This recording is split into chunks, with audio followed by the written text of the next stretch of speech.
Who's ready to feel old? The first PSP was released by Sony all the way back in 2004 and went on to sell 80 million units during its 10-year lifetime. The best-selling game on the PSP, Grand Theft Auto Liberty City Stories, a game I spent plenty of nights secretly playing after getting a copy of it from my friend without my parents' knowledge. Fast forward to 2011 and Sony presented the PlayStation Vita. I remember playing FIFA on the Vita and was blown away by how seriously good it looked. At the time, it genuinely felt like it was a PS3 built into a portable device. However, just 4 years later, Sony announced there were no plans for a Vita successor, with president of Sony Computer Entertainment Worldwide Studios, Shuhei Yoshida, did I say that right, stating that the climate is not healthy for now because of the huge dominance of mobile gaming. And then at Tokyo Game Show 2018, the company announced that the Vita would be completely discontinued, with production of the Vita hardware ending in March 2019.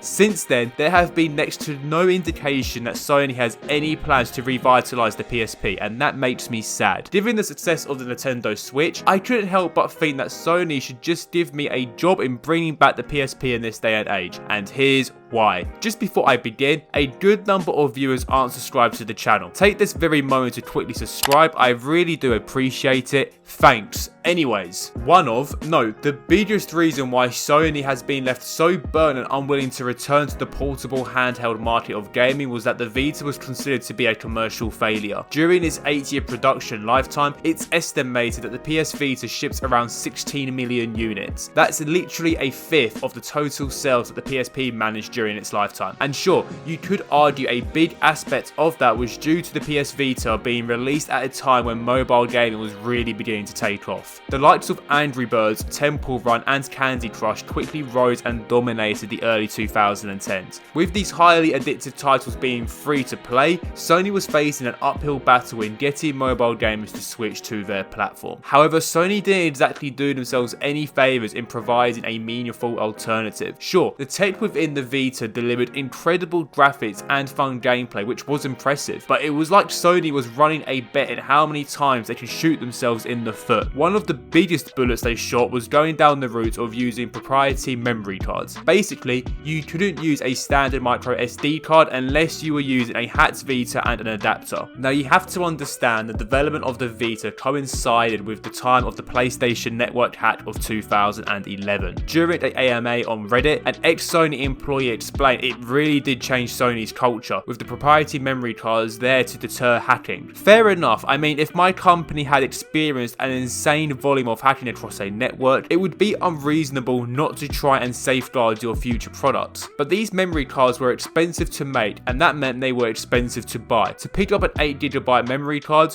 which could probably store around 2 to 4 Vita games and up to 6 movies, you were looking at having to spend around $40. The 32GB card was originally priced at $99, which was nearly half the price of the Vita itself. I don't know whose idea it was to price these memory cards at such a high price, and given the base cost of the Vita wasn't exactly cheap either, the device really wasn't positioned to target mobile gamers in the slightest. Third-party support for the Vita wasn't great, which left Sony having to call indie developers to make games for the device. Whilst that created a pretty loyal fan base, all it really accomplished was delaying the inevitable of its production being ceased. But bad price points weren't a new lesson for Sony. Back when they launched the PS3, the high price at its launch was one of the few reasons why it allowed the Xbox 360 to gain such a foothold in the console market. The cost of the base PS3 was originally $499, whilst the standard Xbox 360 came in at $299. But for the next generation of gaming, Sony learned its lesson. In this day and age, portable gaming remains a massive market. Nintendo has shown that with the Switch. As of June 2022, the Switch has gone on to sell over 110 million units, making it their best-selling console and the 5th best-selling console of all time. The PS Vita was a great product that was simply released at the wrong time and placed into the wrong environment by Sony. It's disappointing that the company has made zero effort in trying to get back into this market. With the PS5 being listed for around £480 £400 or $500, a portable handheld device could be a lower entry point that gets gamers into Sony's ecosystem of gaming. With what Sony delivered back in 2011, you can only imagine that a new PSP could be revolutionary for handheld gaming. Imagine being able to play God of War or Horizon Zero Dawn on the go.